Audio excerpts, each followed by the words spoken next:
நன்றி. மிக்க நன்றி. வாழ்க வையகம், வாழ்க வையகம், வாழ்க வளமுடன். குரு வாழ்க, குருவே துணை. ஆசான் அருட்தந்தை வேதாத்ரி மகரிஷி அவர்கள் நம்மோடு சூக்குமமாக நிறைந்திருந்து நம்மை என்றென்றும் வழிநடத்துவாராக. உலக சமுதாய சேவா சங்கம், ஸ்கை, நார்வே, டென்மார்க் அறக்கட்டளைகள் தினந்தோறும் நடத்துகின்ற இந்த இணையவெளி அமர்விலே இணைந்திருக்கக்கூடிய அனைத்து வேதாத்திரிய உறவுகளுக்கும் இனிய காலை மாலை வணக்கங்கள். வாழ்க வளமுடன். ஒவ்வொரு நாளும் இந்த நிகழ்வை சிறப்பாக ஒருங்கிணைத்து நடத்தி கொண்டிருக்கக்கூடிய நார்வே, டென்மார்க் அறக்கட்டளை சார்ந்த அனைத்து அன்புள்ளங்களுக்கும் மனமார்ந்த நன்றிகளும் வாழ்த்துக்களும். இந்த அருமையான வாய்ப்பினை நல்கிய இறைநிலைக்கும் குருவுக்கும் எங்களை வழிநடத்தி கொண்டிருக்கும் முதுநிலை பேராசிரியர் பெருமக்களுக்கும் மனமார்ந்த நன்றிகளும் வாழ்த்துக்களும். இன்றைக்கு ஞானக்களஞ்சிய கவி விளக்கம். அதற்கு முன்னாடி இந்த கவிகள் எத்தனை முக்கியத்துவம் வாய்ந்தது அப்படிங்கிறத ஒரு சின்ன நிகழ்வு. மகாகவி பாரதியார் அவர் புதுச்சேரியில வாழ்ந்தார். அது நமக்கு தெரியும். 1908 புதுச்சேரியில குடியேறினாங்க. அப்போது அங்கே 1910 அங்கே கல்கத்தாவிலிருந்து அங்கே வந்த அரவிந்தரோடு பாரதியாருக்கு தொடர்பு ஏற்பட்டது. அது முதல் பாரதியாருக்கு ஆன்மீக நாட்டம் அதிகமானதான். அப்போதுக்கு அப்புறம்தான் தன்னோட சீடர்களிடம் இந்த யோக மார்க்கத்தை பற்றியும் ஆன்ம ஞான விளக்கத்தை பற்றியும் பகிர்ந்து கொண்டாராம்.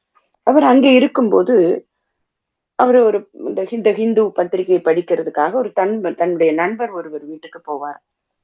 அப்படி அவர் அங்கே போயிருக்கும் போது பாத்தீங்கன்னா, ஒரு நாள் குள்ளச்சாமி என்கின்ற ஒரு சித்தர், அவரை பற்றி பாரதியார் பாடியிருக்கார். அந்த சித்தர் அந்த வீட்டுக்கு வருகிறார். வந்துட்டு அங்க இருந்த ஒரு சிறுவன் கிட்ட தன் கையில் இருந்த ஒரு பூவை காமிச்சு சைகையால இந்த பூ எங்கே அப்படின்னு கேட்டாராம். சிறுவனுக்கு ஒன்னும் புரியல. அப்புறம் அங்கிருந்து அவர் போயிட்டார். மற்றொரு நாள் வழக்கம் போல பாரதியார் அங்கே படிச்சுக்கிட்டு இருக்காரு. அப்போ அந்த சிறுவனும் இருக்கிறான். அப்ப அந்த சித்தர் குள்ளச்சாமி அங்க வருகிறார். அவரது வருகையை பாரதி கவனிக்கல.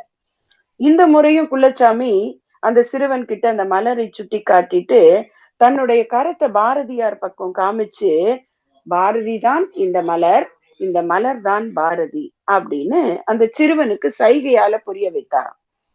உடனே சிறுவனும் அந்த குள்ளச்சாமிங்கிற சித்தர் உணர்த்தியவாறு பாரதியை பார்த்து வாடாமல்லி என்று அழைத்தானாம். வாடாமல்லி அப்படின்னா இம்மார்டிலிட்டி அப்படின்னு, அதாவது என்றும் நிலையாக இருக்கக்கூடியது, என்றும் வாடாத பொருள், மரணமிலா பெருவாழ்வு. இது அரவிந்தருடைய உரைத்த மொழியாகுமா. அதாவது அரவிந்தரும் அன்னையும் வரக்கூடிய சாதகர்களுக்கு அருளாசி வழங்கும் போது பூ ஒவ்வொரு மலராக கொடுப்பாங்க இல்லையா. நமக்கு தெரியும் அரவிந்தரும் அன்னையினாலே மலர்கள் அப்படின்னு. ஒவ்வொரு மலருக்கும் ஒரு விசேஷ சக்தி இருக்கிறதா அவங்க சொல்லுவாங்களாம். மல்லிகை அப்படின்னா தூய்மையின் அடையாளம், ரோஜான்னா சமர்ப்பணத்தின் அடையாளம், துளசி பக்தியின் அடையாளம். அது போல வாடாமல்லி மலருக்கு அவங்க அளித்த விளக்கம் மரணமின்மை, இம்மார்டிலிட்டி அப்படின்னு அர்த்தமா. அந்த நிகழ்வுக்கு அப்புறம்தான் பாரதியார் நிறைய ஆன்மீக சிந்தனையில ரொம்ப ஆர்வம் கொண்டவனா இருந்தாராம். அவர் சிந்தனை எல்லாமே இந்த மரணமிலா பெருவாழ்வு அப்படிங்கறத குறிச்சே இருந்துதான். அவரோட கடைசி உரை ஈரோட்ல 1921 ஆகஸ்ட்ல நடத்தியிருக்காரு. அந்த உரை மரணமிலா பெருவாழ்வு அப்படிங்கிற தலைப்பு தானோ. அதற்கப்புறம் செப்டம்பர் 11 அவர் இறந்துட்டார். அப்ப அந்த அரவிந்தர் அன்னை சொன்னபடி குள்ளச்சாமி அடையாளப்படுத்திய அந்த வாடா மல்லி ஆகிய அந்த பாரதியுடைய கவிதைகள், அவருடைய படைப்புகள், அவருடைய நினைவு இன்னைக்கும் இம்மாற்றலா இருக்கு இல்லைங்களா. இன்னைக்கு வரைக்கும் மரணம் இல்லாம இருக்கு. அதே போலதான் நம்முடைய வேதாத்திரி மகரிஷி அவர்களும், அவரையும் வாடாமல்லின்னு சொல்லலாம். மரணமிலா பெருவாழ்வு என்பது இறந்த பின்பு முக்தி என்பதோ இறந்த பின்பு கிடைக்கிறது இல்ல, இருக்கும் போதே ஏற்படுத்தக்கூடிய ஒரு விஷயம் அவர்களை என்னைக்கும் நிலைச்சிருக்க வச்சிருக்கு. அப்ப அப்படித்தான் மகரிஷியினுடைய கவிதைகளும். அப்படி இந்த மனிதனுக்கு மனதை பற்றி இவ்வளவு எளிமையா, இவ்வளவு சுலபமா எல்லாரும் புரிஞ்சுக்கிற அளவுக்கு மகரிஷி அளவுக்கு வேற யாரும் கொடுத்திருக்காங்களா தெரியாது. அப்படி மனம் பற்றி மகரிஷி கொடுத்த இந்த வாடாமல்லியான பல கவிதைகள்ல ஒண்ணுதான் இன்னைக்கு நாம பார்க்கக்கூடிய கவிதையும். கடலும் அலையும் போல அறிவும் மனமும் அப்படிங்கிறார். நேற்றுக்கு பார்த்த பாடல்ல அதுல பார்த்தோம்னா மனதினுடைய பல நிலைகளை பார்த்தோம். எந்தெந்த நிலைகள்ல எல்லாம் மனம் இருக்கு. உணர்ச்சி, தேவை, முயற்சி, செயல், விளைவு, அனுபோகம், அனுபவம், ஆராய்ச்சி, தெளிவு, முடிவு. அப்ப நம்ம செய்யக்கூடிய, நம்ம மனதுல வரக்கூடிய, பேசக்கூடிய, அதே போல செயல்கள் எல்லாமே இந்த 10 படிநிலைகள்ல தான் இருக்கும். இந்த மனம் இந்த 10 படிநிலைகளை இயங்கிட்டு இருக்கு. இப்படி இயங்கும் போது நாம செய்யக்கூடிய விஷயங்களினுடைய விளைவுகளை பொறுத்து அது நல்லதா கெட்டதா தீர்மானிக்கப்படுகிறது. அதுல என்ன சொல்றாங்க, முதல் 7 நிலை அது எல்லா உயிரினங்களுக்கும் பொதுவானது. இந்த உணர்ச்சி, தேவை, முயற்சி, செயல், விளைவு, அனுபோகம், அனுபவம் இது வரைக்கும் ஓரறிவு அந்த தாவரத்திலிருந்து ஆறறிவு, 5 அறிவு, 6 அறிவு மனிதன் வரைக்கும் எல்லாருக்கும் காமன். ஆனா இந்த கடைசியா சொல்றாங்க பாருங்க 3 படிநிலை. ஆராய்ச்சி, தெளிவு, முடிவு. இந்த 3 மட்டும் மனிதனுக்கு மட்டுமே உரியது. அப்ப அவங்களுக்கெல்லாம் அந்த 7 நிலைகள், மனிதனுக்கு அந்த 7ஓட இந்த தன்னை அறியறதுக்கான அந்த ஆராய்ச்சி, தெளிவு, முடிவு. இது 3 சேர்ந்து 10 படிநிலைகளும் மனிதனுக்கு உகந்தது. அப்ப இந்த மனம் மனதிற்கான 2 வேலை தான் சொல்லுவாங்க மகரிஷி இல்லையா? இந்த மனம் என்பது என்ன? எண்ணங்களின் தொகுப்பு. 5 புலன்கள் மூலம் நாம பெறக்கூடிய அத்தனை அனுபவமும் நம்ம உடல்ல பல இடங்கள்ல பதிவாகிறது. குறிப்பா கருமையத்திலையும் பதிவாகிறது. அப்படி எந்த மன அலைச்சூழல்ல ஒரு எண்ணத்தை போடுறோமோ அதே மன அலைச்சூழல் வரும்போது அது மூளை என்கின்ற சாதனம் வழியாக நமக்கு எடுத்து காமிக்குது. இதுதான் மனம் இல்லைங்களா? மனதுக்கு 2 வேலை, எதையும் வாங்கி ஈர்த்து பிடிச்சு வச்சுக்கிறது, திரும்பவும் வெளியில காமிக்கிறது. இதுதான். ஆனா இந்த மனம் எந்த நிலையில் இருக்கோ அதுக்கு ஏத்த மாதிரிதான் அங்கே அனுபவங்களும் பதியப்படுகிறது. அப்ப இத சொல்றாங்க, இந்த 5 வழியாக உலகத்தை தொடரும் பொழுது நம்முடைய அறிவு நிலை, இந்த மனம் என்பது அறிவினுடைய படற்கை நிலையாக இருக்கு. இந்த மூலமாக நம்ம உடல்ல ஓடிக்கொண்டிருக்கூடிய உயிர், அதனுடைய எக்ஸ்டென்ஷன் மனம் அப்படின்னு சொல்லுவோம். இந்த மனதுக்கான மூலம் எதுன்னா அறிவுதான். பெறக்கூடிய அனுபவங்களை தெரிஞ்சுக்கிறதுல வித்தியாசம் இருக்கு இல்லையா? ஓரறிவு தாவரத்துக்கு தொடு உணர்ச்சி, அந்த அறிவுக்கு ஏற்ற அனுபவம் மட்டும்தான் இருக்கும் இல்லையா? அதுக்கு தொடு உணர்ச்சி மட்டும்தான் இருக்கு. அதே போல 2வது வரிக்கு மகரிஷி சொல்லுவாங்க இல்லையா? 2வது அறிவுடையதுக்கு பொறிபுலன்கள் கூடுதற்கு ஏற்றவாறு புத்தி நுட்பமும் இருக்கும் விளக்கம் கண்டேன்னு ஒரு பாடல்ல சொல்லுவோம். அப்ப அந்த பொறிபுலன்கள் கூடிக்கொண்டே இருக்கு இல்லையா? ஓரறிவுல இருந்து அடுத்தது 2, 3, 4, 5 மெய், வாய், கண், மூக்கு, செவி. அதுக்கப்புறம் மனம் என்கின்ற 6வது நிலை. அப்ப இது வந்த பிறகு மனிதனிடம் அறிவு எப்படி வேலை செய்யுது? இந்த 5 பெற்ற அனுபவத்தின் வழியாகவே இந்த உலகத்தை தொடர்ந்துகிட்டு இருந்தோம்னா அது புத்தி அப்படின்னு சொல்றாங்க. இந்த அன்னமய கோஷம், மனோமய கோஷம்னு மகரிஷி மனம் உறையும் இடங்கள்ல சொல்லுவாங்க இல்லையா? அது மாதிரி 5 புலன்கள் வழியாக அந்த பெற்ற அனுபவங்கள் அதன் வழியாகவே உலகத்தை தொடர்ந்து கொண்டிருக்கும் போது அறிவு நிலை புத்தி, இதுதான் புறமனம் அப்படின்னு சொல்றாங்க, மேல் மனம். அடுத்தது 5 கடந்து முன்னாடி உணர்ந்தவற்றை அறியுது இல்லையா? அங்கே நடுமனமாக செயல்படுது. இப்ப இந்த கணம் பேசுகிறோம், பேசும்போது இருப்பது மேல்மனத்தினுடைய வெளிப்பாடு. நான் கேட்டது, படித்தது, பார்த்தது, உணர்ந்தது, இது எல்லாத்தையும் சேர்த்து வெளிப்படுத்தும் போது அது மேல்மனமாக இருக்கிறது. இப்ப இந்த ரெக்கார்டிங்க திரும்பியும் கேட்கிறேன். நாளைக்கு கேட்கும் போது உள்ள ஒன்று அது அத்தனையும் ஆராய்ச்சி செய்து பார்க்கிறது. ஓ, நேற்றுக்கு இப்படி பேசினோமா? இதை இன்னும் கொஞ்சம் எப்படி மாத்திக்கலாம்? இது சரியா? இது மாற்றிக்கொள்ளணுமா? இன்னும் ஆராய்ச்சி பண்ணுது இல்லைங்களா? ஏற்கனவே இங்க ஐம்புலன்கள் இல்ல. அந்த ஐம்புலன்களை கடந்து முன் உணர்ந்தவற்றை அறியும் போது அந்த அறிவு சித்தம் அப்படிங்கிற பெயரால் வளப்படுகிறது. அத நடுமனம் அப்படின்னு சொல்றாங்க. இப்ப மூணாவதா ஒண்ணு இருக்கு பாருங்க. இங்க வேதாத்திரியம் என்பது ஒரு நிலையான ஒன்று. ஆதி எனும் பரம்பொருள் மெய். அதுதானே மகரிஷியோட வார்த்தை. அதை சேர்த்து நம்ம படிப்போம். ஆதி எனும் பரம்பொருள் மெய் எழுச்சி பெற்றுன்னு. அந்த இடத்துல ஒரு பாஸ். ஆதி எனும் பரம்பொருள் மெய் எழுச்சி பெற்று அணுவென்ற உயிராகி. அதுதான் உண்மை, அதுதான் மெய்ப்பொருள், அதுதான் நிலையானது. அப்ப அந்த நிலையான ஒன்று நானாக வந்திருக்கிறேன். இப்ப இந்த ஐம்புலன்கள் மூலமாக பார்த்தது எல்லாத்தையும் கடந்து இங்கே அந்த ஆதிக்கு போறோம்னு வச்சுக்கோங்களேன். மகரிஷி ஒரு பாடல்ல சொல்லுவாங்க, இங்க பார்க்கக்கூடிய தோற்றம் எல்லாம் அணுக்களின் கூட்டம் தானே. தோற்றமெல்லாம் அணுக்கூட்ட அமைப்பாய் நிற்க தோன்றாமல் நிறைந்துள்ள வெளியே எல்லா தோற்றங்கட்கு ஆதியாய் இடமாய் மற்றும் சொரூப அமைப்புக்கேற்ப சக்தியாச்சு. ஒவ்வொருத்தருக்கும் ஒவ்வொரு சக்தி இருக்கு. அதனுடைய உருவம் எப்படியோ அதற்கென புலன்கள், அதற்கேற்றாப்புல அதற்கென சக்தி. நான் என்ன பண்ணேங்கிறாரு மகரிஷி, தோற்றங்களை கடந்து அறிவை ஒன்ற எங்க போனது? இந்த மனமாக இயங்கிக் கொண்டிருக்கிறத அறிவாக அந்த அறிவோடு இணைத்து கொண்டு அந்த அறிவு தோற்றங்களை எல்லாம் கடந்து எதை போய் பார்த்தது? அந்த மூலப்பொருளை. தோற்றங்களை கடந்து அறிவை ஒன்ற சுயநிலையை அறிந்தேன், தோற்றாத சூனியத்தில் அணு எவ்வாறு தோன்றியது என்று அறிய நின்றேன், பாழாய் விட்டேன் அப்படின்னு சொல்றான்.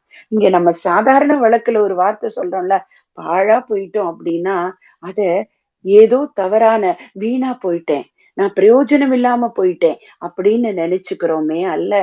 அங்கே அந்த ஒன்றுமில்லாத ஒன்றாக மாறிவிட்டோம். பேசாம இருக்கிறது கூட ஒரு நேரத்துல சொல்லுவாங்கல்ல, நான் சிவனேன்னு இருந்தேங்க. இது சில வழக்குல சொல்றோம் பாத்தீங்களா?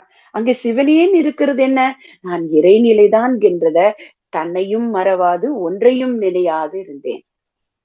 நான் எங்கிருந்து வந்தேனோ அந்த மூலத்தோட நான் ஐக்கியமான மாதிரி இருந்தேன். அப்ப எனக்கு இங்க நடக்கிறது தெரியல.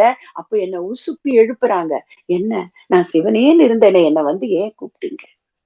அப்ப இது மாதிரிதான் தோற்றங்களை கடந்து அறிவை அந்த இடத்தோட கொண்டு போய் நிறுத்திட்டேன்னா அங்கே நான் இல்ல, இங்கே மனம் இல்ல, அது அறிவாக இருக்கு. அதுதான் சொல்றாங்க, ஐம்புலன்கள் அறிந்தவற்றை கடந்து நுண் அணுவானால் அதுதான் அகங்காரம், அதுதான் அடிமனம். அப்போ அதையும் கடந்து ஐம்புலன் நீ அறிந்தவற்றை அணுவை தாண்டி ஆதிவெளி நீயானால் அறிவே தெய்வம். அப்ப அந்த அடி மனத்துக்குள்ள உண்மை மட்டும்தான் இருக்கும். ஒரு குற்றவாளிங்க, அவரு நீதிபதி அவரை விசாரிக்கிறாரு. அவரு அந்த நீதிமன்றத்துல நிக்கிறாரு, அந்த கூண்டுல நிக்கிறார். அப்போ நீதிபதி கேக்குறாரு, என்னப்பா இந்த தப்பெல்லாம் நீ செய்தியா அப்படின்னு கேட்கும்போது அவருடைய மேல் மனத்தினுடைய ஐம்புலன் அனுபவம் என்னங்க? நான் தப்பிச்சுக்கணும், நான் தப்பு செஞ்சிருந்தாலும் நான் மாட்டிக்க கூடாது, தப்பிச்சுக்கணுங்கிறதுதான் அவருடைய மேல் மனத்து எண்ணம். அதுவேதான் நடுமனத்திலையும் பிரதிபலிக்குது. அதனால அவர் வாய் வார்த்தையா என்ன சொல்றாருங்க? இல்லைங்கய்யா, நான் திருடவே இல்லைங்கய்யாங்கிறாரு. ஆனா அங்க அடிமனம் என்ன பண்ணுதுங்க? அப்படியே ஒரு படம் ஓட்டுது. என்ன ஓட்டுது? அப்படியே போனாரு, அந்த கதவை உடைச்சாரு, உள்ள போனாரு, அங்க தூங்கிட்டு இருந்தாங்க, அவங்களுக்கு சத்தம் கேட்காத மாதிரி போய் அந்த பணம் இருக்கிற இடத்த ஓப்பன் பண்ணினாரு, அது எல்லாத்தையும் எடுத்துட்டு வந்த அத்தனையும் இந்த அடி மனம் அப்படியே ஓட்டி காமிக்குது. இங்க அவர் என்னவா இருக்காருங்க? ஒன்றா இருக்காரா? அவரு ரெண்டா பிரிஞ்சிட்டாரு. ஏன்னா உண்மை என்பது ஒன்றுதான், பொய் தான் நிறைய, இல்லைங்களா? அதனாலதான் சொல்லுவாங்க, உண்மை சொன்னவங்களுக்கு ஞாபக சக்தி தேவையே இல்லை. எங்கேயும் ஒண்ணுதான் பேசுவோம், இல்லைங்களா? ஏன் வகுப்புக்கு வரல? எனக்கு உடம்பு சரியில்லை, இது உண்மை. அப்போ யாரு கேட்டாலும் இததான் சொல்லுவோம். ஆனா நாம பொய் சொல்லி போயிருந்தோம்னு வச்சுக்கோங்களேன், என்ன பொய் சொல்லியிருப்போம்? பயங்கரமான வயிற்று வலிங்க, வர முடியலன்னு சொல்லியிருப்போம் ஒருத்தர் கிட்ட. ஆனா இன்னொருத்தர் கேட்கும்போது அது ஞாபகம் இருக்காதுங்க. பொய் சொல்றது மட்டும்தான் ஞாபகம் இருக்கும், என்ன சொன்னோம்னு ஞாபகம் இருக்காது. அவங்க கிட்ட வேறொரு வழின்னு சொல்லிடுவோம். அப்ப அங்கே பொய் நான் ரெண்டு, உண்மை என்பது ஒன்று. அப்ப அந்த அடிமனம் உள்ள ஓட்டி காமிக்குது அந்த படத்தை.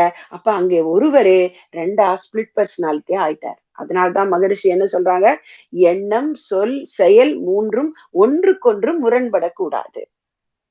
அப்ப இப்படி யாரால வாழ முடியும்? அந்த வாடாமல்லியா இருக்கிற மகரிஷி போன்ற மகான்கள் வாழ்ந்து காமிக்கிறாங்க. அப்பதானே நமக்கு உணர்த்த முடியும். ஒரு குரு வேணும் இல்லைங்களா? குரு இல்லைன்னா இப்ப இந்த 8 வரி பாடல் தமிழ் தான். ஆமா, எளிமையான தமிழ் தான். ஆனா உள்ளுக்குள்ள ஒரு சின்ன சின்ன வார்த்தையில மகரிஷி வச்சிருக்காங்களே சூட்சுமம். அது புரியணும்னா குருங்கிற டிக்ஷனரி வேணுமா இல்லையா? மகரிஷியோட உரைய கேட்கிறோம். அவர் ஒரு இடத்துல சொன்னத ஒரு பேராசிரியர் நமக்கு விளக்குறாங்க. அப்போதானே புரியுது. ஒரு சின்ன விஷயங்க. மகரிஷியோட பாடல்கள் எல்லாம் ஒரு ஈர்ப்போட படிச்சு கொண்டு இருக்கும்போது, முயற்சி அளவே ஞான விளைவுன்னு மகரிஷி ஒரு பாடல் எழுதியிருக்காங்க. அதுல பாடல் தொடங்குறது எப்படின்னா, வித்து, நிலம், உரம், தண்ணீர் காவற்கேற்ப விளைவு தரும். அதுபோல உனக்கு ஆசான் அத்துவித தத்துவ வித்து ஆசான் அறிவில் இட்டால் அப்படின்னு ஒரு வரி வருது. இந்த அத்துவிதம் அப்படின்னா என்னன்னே தெரியலைங்க படிக்கும்போது. அவ்வளவு குழப்பம். ஏன்னா இந்த மனம் ஐம்புலன்கள் பெற்ற அனுபவத்துல இருக்குது. அதனால அது உணரல. புறமனமும் நடுமனமும் போராடிக்கிட்டு இருக்கு. அந்த அடிமனத்துக்கு என்னைக்காவது போகும்போது, ஒரு நாள் அந்த அடிமன நிலைக்கு போகும்போது, அதே நிலையில் ஒரு விஷயம் வெளிப்பட்டது. என்னன்னா, மகரிஷியோட கவிதைகள் கவிதை இலக்கணத்தின்படிதான் எழுதியிருப்பாங்க. முதல் வரியும், 3வது வரியும் ஒரே போல தொனியில இருக்கும். எதுகை மோனைன்னு சொல்லுவோம். அந்த மாரி எழுதும்போது, அது இலக்கணம். கவிதை இலக்கணம். அத பத்தி எழுதும்போது, இப்ப கூட கர்நாடக சங்கீதத்துல சொல்லுவாங்க இல்லைங்களா? ஒரு சில சுவைக்காக, ஒரு சில இடத்துல ஸ்வரங்கள்ல ஒரு சில அந்நிய சுரத்த சேர்த்து பாடுவாங்களாம். அது சுகமாக்க. அந்த ராகத்தை சுகமாக்க. அது தவறுதான். ஆனால் என்ன? அது ஒரு சுவைக்காக. அதே போலதான் மகரிஷி பண்ணியிருக்காங்க. அங்கே வித்துன்னு வரும்போது 3வது வரியில அதே போல வரணும். அங்கே அத்வைத அப்படிங்கிறத அத்துவித அப்படின்னு நல்ல தமிழ்ல போடுறாங்க. அப்போ இப்படி இத சொல்லி புரிய வைக்கிறதுக்கு இந்த மனம் அந்த அறிவில் ஒடுங்கி நின்றால் தான் முடியும். அப்ப அது போல குரு என்பவர் இல்லைன்னா புரிஞ்சுக்க முடியுமா நம்மால? ஒரு சிங்கம் ஒரு மாட்ட விரட்டுதுங்க. மாடு மேய்வதற்காக மேய்ந்து கொண்டிருக்கிறது புல்வெளியில. ஒரு சிங்கம் விரட்டுகிறது. மாடு ஓடுது எப்படியாவது தப்பிக்கணும்னு. 2ம் சேர்ந்து போய் அங்க ஒரு குளத்துல இருக்கு. அந்த குளத்துல மாடு முதல்ல போய் விழுந்துடுது. விழுந்த அடுத்த கணம் சிங்கமும் வந்து விழுந்துருது. என்ன ஒரு கொடுமைன்னா, அது சேரா இருக்கு. தண்ணியா இருக்கிற மாரி தெரியுது. ஆனா பயங்கரமான மணல் கெட்டியா இருக்கு. உள்ள 2ம் இழுத்துக்குச்சு. இழுக்க இழுக்க 2 பேரோட தலை மட்டும் வெளிய தெரியுது. அப்பவும் இந்த சிங்கம் மாட அடிக்கிறதுக்கு போராடுது. அப்ப எப்படி தப்பிக்கிறது? அப்போ சிங்கம் வந்து சிங்கம் சொல்லுது, "நான் ராஜா." சரி ராஜா தான் நீ கரெக்ட்டு. காட்டுக்கு ராஜா. ஆனா உனக்கு யாராவது எஜமானர் இருக்காங்களா? நான் தப்பிச்சுருவேன் அப்படிங்குது மாடு. எப்படி தப்பிக்க முடியும் நீ? நீ ராஜா, நீ இங்க இரு. ஆனால் எனக்கு எஜமானர் இருக்கார். சாயந்தரம் வரைக்கும் நான் வரலைன்னா, என்ன தேடி இங்க வருவாரு. என்ன பார்த்து காப்பாத்தி கூட்டிட்டு போயிடுவாரு. அதே மாரி நடக்குது. மாலை வரைக்கும் அந்த சிங்கம் போராடுது. மாடும். ஆனா சாயந்தரம் அந்த மாட்டுக்கு உரிமையாளர் வராரு. பார்த்துட்டு அத அந்த மண்ணுல இருந்து விடுவித்து கூட்டிட்டு போயிடுறாரு. இந்த கதை நமக்கு சொல்ற விளக்கம் என்னங்க? நாம நமக்கு தான் எல்லாம் தெரியும்.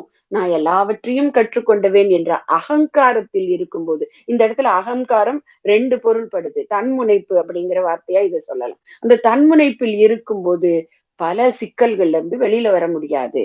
ஆனால் எஜமானர் போல ஒரு குரு இருந்தார்னா, அவரு வழிகாட்டுறார் நமக்கு.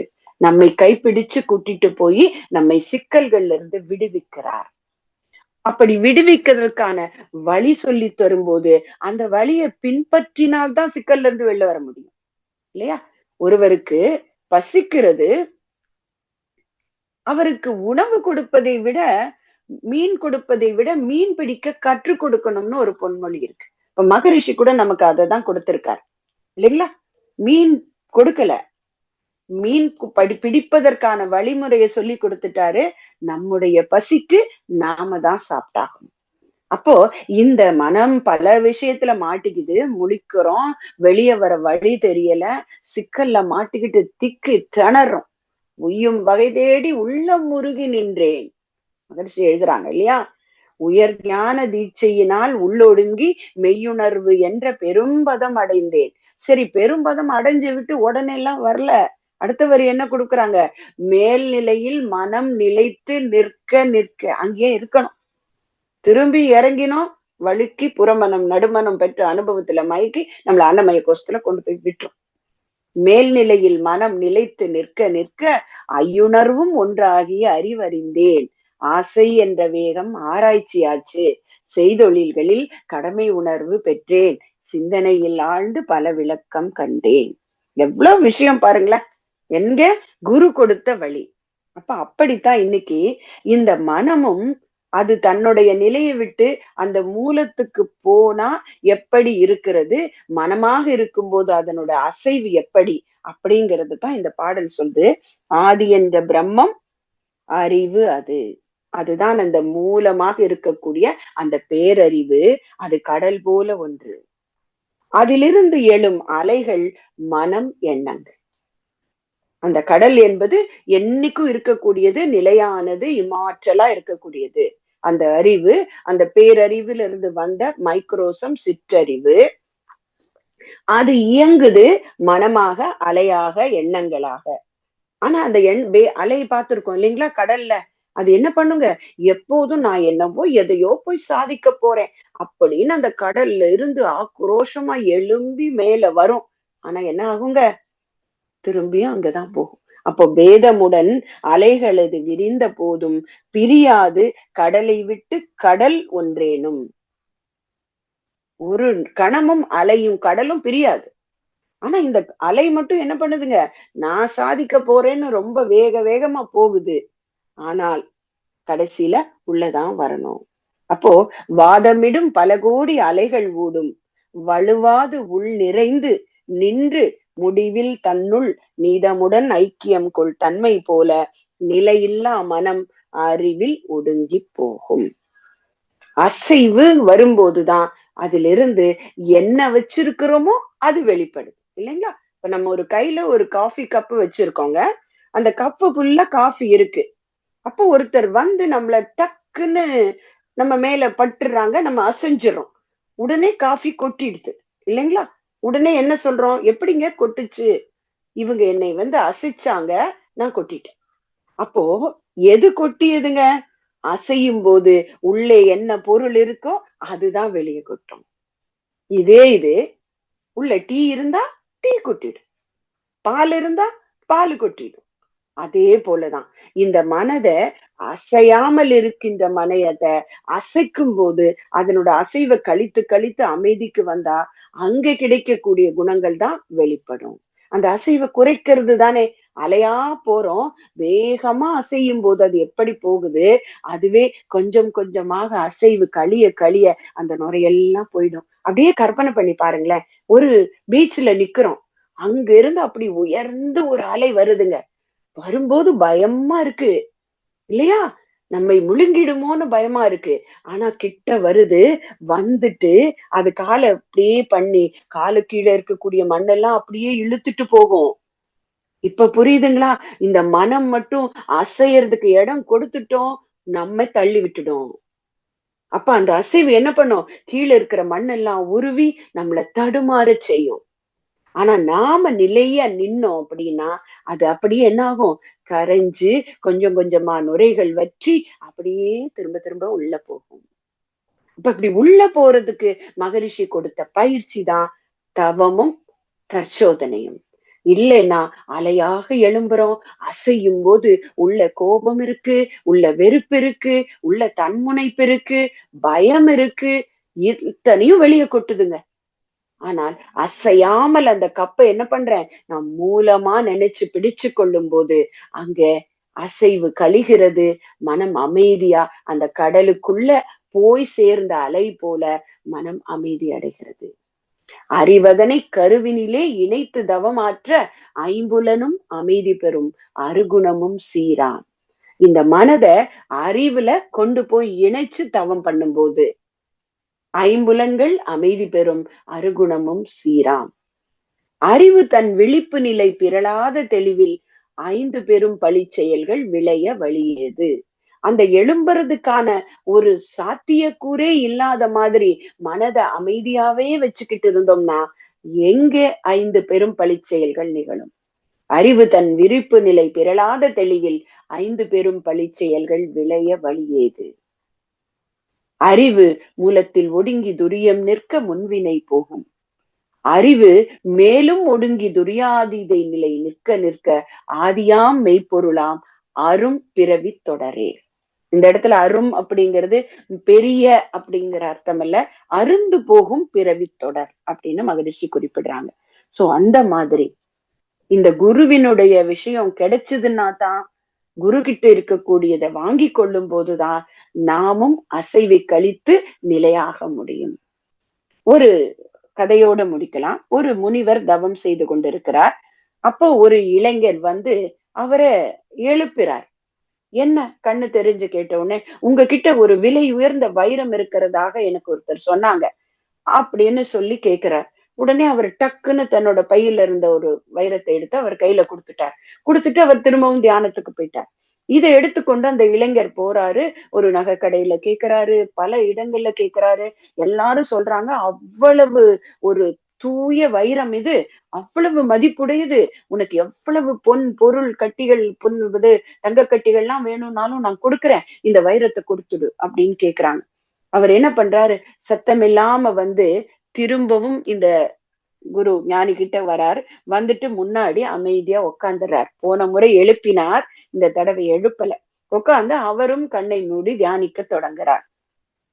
உடனே முனிவர் முழிச்சு பாக்குறார். என்னப்பா என்ன வேணும், திரும்பியும் என்கிட்ட வந்திருக்கியே அப்படின்னுட்ட உடனே, இந்தாங்க இந்த வைரம் உங்களுடையதுன்னு கொடுக்கிறார். என்னப்பா இப்படி என்கிட்ட குடுத்துட்ட, இது மதிப்பு விக்க வச்சதுதான். ஆனா இத சுலபமா நீங்க என்கிட்ட குடுத்துட்டீங்கன்னா, இதை விட மதிப்புடைய ஒன்று உங்ககிட்ட இருக்குதுன்னு அர்த்தம். அத நீங்க எனக்கு சொல்லிக் கொடுங்க, அதை எனக்கு கொடுங்க அப்படின்னு சொன்னாராம். உடனே அந்த சீடனை, அந்த இளைஞனை தன்னுடைய சீடனாக ஏற்றுக்கொண்டு வாழ்க்கை தத்துவத்தை அந்த முனிவர் தான் கற்றதையெல்லாம் போதித்தாராம். அப்ப அப்படித்தானே மகரிஷி எல்லாவற்றையும் நமக்கு கொடுத்துக்கிறாங்க. அது மட்டும் இல்ல, நம்ம கிட்ட இருக்கக்கூடிய வேண்டாததை கூட கொடுங்க, நான் வாங்கிக்கிறேன்னு சொல்றாரு. அப்ப அத்தகைய அந்த வாடாமல்லி போல மரணமிலா பெருவாழ்வு வாழக்கூடிய குரு கொடுத்த இந்த ஒவ்வொரு கவிதையும் வாடாமல்லிகள் தான். அந்த களஞ்சியத்திலிருந்து ஒரு முத்து எடுத்தோம். இன்னைக்கு அதை ஆராய்ச்சிக்கு எடுத்துக்கொண்டு நம்முடைய கருமையத்துல இதை பதித்து கொண்டோம். இதன் மூலம் பயிற்சிய தொடர்ந்து செய்து வாழ்வை வளமாக வாழ்வதற்கு இது ஒரு படிப்பினையாக நமக்கு ஒவ்வொரு நாளும் இருக்கட்டும் என்று கூறி, இந்த அருமையான வாய்ப்பிலை நல்கிய அன்புள்ளங்களுக்கு நன்றி பாராட்டி இதுகாரும் செவிமடுத்த உங்கள் அனைவருக்கும் என் சிரம் தாழ்ந்த நன்றி கூறி நிறைவு செய்கிறேன். நன்றி. வாழ்க வளமுடன்.